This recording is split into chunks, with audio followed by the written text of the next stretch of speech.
देश के 12 ज्योतिर्लिंगों में से एक केदारनाथ धाम के कपाट आज से खोल दिए गए हैं। आज सुबह 6:26 पर शुभ मुहूर्त में बाबा केदारनाथ धाम के कपाट खोले गए और इस दौरान कड़कड़ाती ठंड में बाबा के दर्शन के लिए श्रद्धालुओं की भारी भीड़ नजर आई। आपको बता दें कि मंदिर को 15 क्विंटल फूलों से सजाया गया। केदारनाथ धाम के कपाट खोलने के दौरान 10,000 से ज्यादा श्रद्धालु मौजूद रहे। इसी के साथ अब 6 महीने तक भक्त धाम में बाबा के दर्शन और पूजा अर्चना कर सकेंगे। आपको बता दें कि गुरुवार को बाबा केदारनाथ की पंचमुखी डोली धाम पहुंची थी। इसके बाद पूरे विधि विधान के साथ डोली को मंदिर के पास ही विराजमान कर अन्य परंपराओं को पूरा किया गया। आज तड़के मुख्य पुजारी केदारलिंग की ओर से बाबा केदार के उत्सव डोली को भोग लगाया गया। उसके बाद अन्य पूजाएं संपन्न हुई और फिर डोली को सजाया गया। सारी परंपराओं का निर्वहन हो जाने के बाद केदारनाथ ट्रैवल भीमाशंकर लिंग अवैध पाटियां पुजारी हक्कोधारियों की उपस्थिति में वैदिक मंत्रोच्चारण के साथ सुबह 6:26 पर बाबा केदारनाथ धाम के कपाट खोल दिए गए और डोली ने मंदिर के भीतर प्रवेश किया। मुख्यमंत्री पुष्कर सिंह धामी भी सबसे पहले यहां पहुंचे पूजा अर्चना करने के लिए और पहली पूजा प्रधानमंत्री नरेंद्र मोदी के नाम से की गई है। 6 महीने तक अब बाबा भक्तों को दर्शन दे सकेंगे और श्रद्धालुओं की संख्या भी इस दौरान काफी नजर आई। और ये तस्वीर जब मुख्यमंत्री पुष्कर सिंह धामी केदारनाथ धाम पहुंचे हुए और सीधा रुख करेंगे देहरादून का। हमारे सहयोगी अजीत काम्बोज हमारे साथ जुड़ चुके हैं। अजीत, एक लंबा इंतजार श्रद्धालुओं का आज सुबह खत्म हुआ जब बाबा के कपाट खुल गए दर्शन देने के लिए भक्तों की मुराद पूरी करने के लिए। क्या कुछ व्यवस्था इस पूरे दौरान देखने को मिली, किस तरह की तैयारियां हैं और इस बार क्या जो श्रद्धालु हैं जो कि बाहर से आते हैं उनकी संख्या भी सीमित कर दी गई है दर्शन के लिए?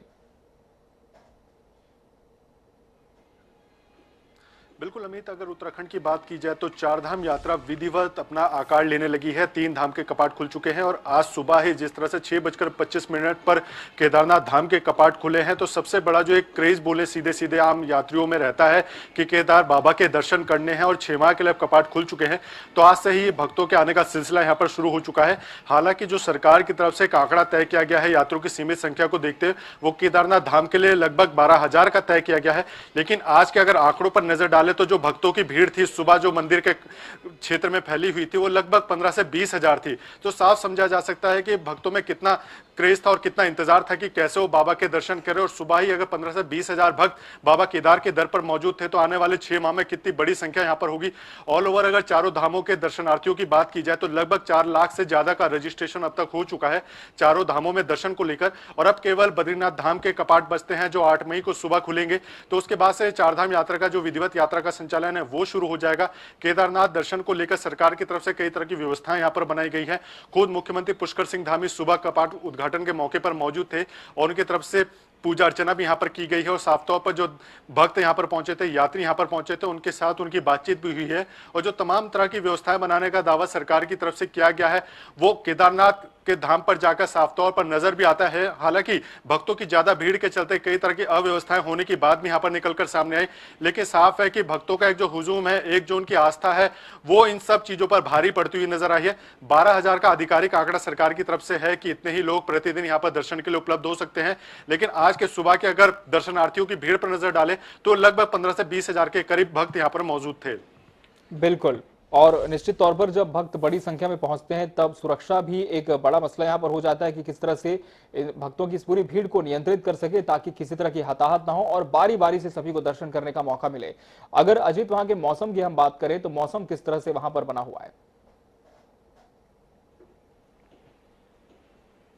बिल्कुल, अगर अमित मौसम की बात की जाए तो मौसम विभाग ने पहाड़ी इलाकों में बारिश का अलर्ट यहां पर किया हुआ है और येलो अलर्ट इस वक्त फिलहाल जारी है। और अगर केदारनाथ धाम की बात की जाए तो दोपहर 2 बजे के बाद वहां पर मौसम बदलता ही बदलता है।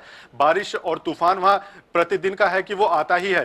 तो ऐसे में जो भी तमाम व्यवस्थाएं हैं वो लगभग 2 बजे से पहले ही होती है। अगर चॉपर सर्विस भी केदारनाथ धाम के लिए उड़ान भरती है तो वो 2 बजे से पहले ही वापसी सोनप्रयाग, फाटा वगैरह पहुंचने की उनकी कोशिश होती है। तो तमाम तरह की व्यवस्थाएं यहाँ पर सरकार की तरफ से बनाने की कोशिश की गई है। तमाम तरह की यहाँ पर हट्स बनाए गए हैं, रेन शेल्टर यहाँ पर बनाए गए हैं और कोई व्यक्ति अगर अपना टेंट लेकर आता है तो उसको भी यहाँ पर लगाने की व्यवस्था सरकार की तरफ से की गई है। है और लगभग 10 से 20 हजार लोगों के रुकने की व्यवस्था यहाँ पर की गई है सरकार प्रशासन की तरफ से। लेकिन भीड़ अगर ज्यादा बढ़ती है तो यहाँ पर लगातार दर्शन को लेकर व्यवस्थाएं बनाई गई हैं कि यात्री आए, भक्त आए, वो अपने दर्शन करते रहे और वापसी करते रहे। लगभग सोनप्रयाग गौरीकुंड से अगर पैदल यात्रा की दूरी तय की जाए तो लगभग 21 किलोमीटर गौरीकुंड से केदारनाथ धाम की दूरी पड़ती है। तो एक दिन में ये दूरी तय कर पाना बमुश्किल होता है। तो ऐसे में कोई अगर सुबह सोनप्रयाग से चलता है तो वो शाम तक केदारनाथ धाम पहुंचता है, तो कैसे भी करके उसको नाइट स्टे केदारनाथ धाम में ही करना होगा। रात्रि में किसी भी तरह के आवागमन की अनुमति जिला प्रशासन नहीं देता है। तो ऐसे में व्यवस्थाएं यहाँ पर बनाने की कोशिश जिला प्रशासन की तरफ से की गई है और लगातार पीएमओ जब मॉनिटरिंग कर रहा हो किसी स्थान क्षेत्र की, तो ऐसे में जिम्मेदारियां और भी ज्यादा बढ़ जाती हैं। मुख्यमंत्री, मुख्य सचिव लगातार मॉनिटरिंग कर रहे हैं, खुद स्थलीय निरीक्षण कर चुके हैं। प्रधानमंत्री कार्यालय से लगातार यहाँ पर मॉनिटरिंग हो रही है कि इस तरह से बाबा केदार के दर पर भक्तों को लेकर व्यवस्थाएं बनाई गई हैं, किसी तरह की अव्यवस्था ना हो, इसके लिए तमाम जिला प्रशासन के अधिकारी खुद यहाँ पर कैंप किए हुए हैं।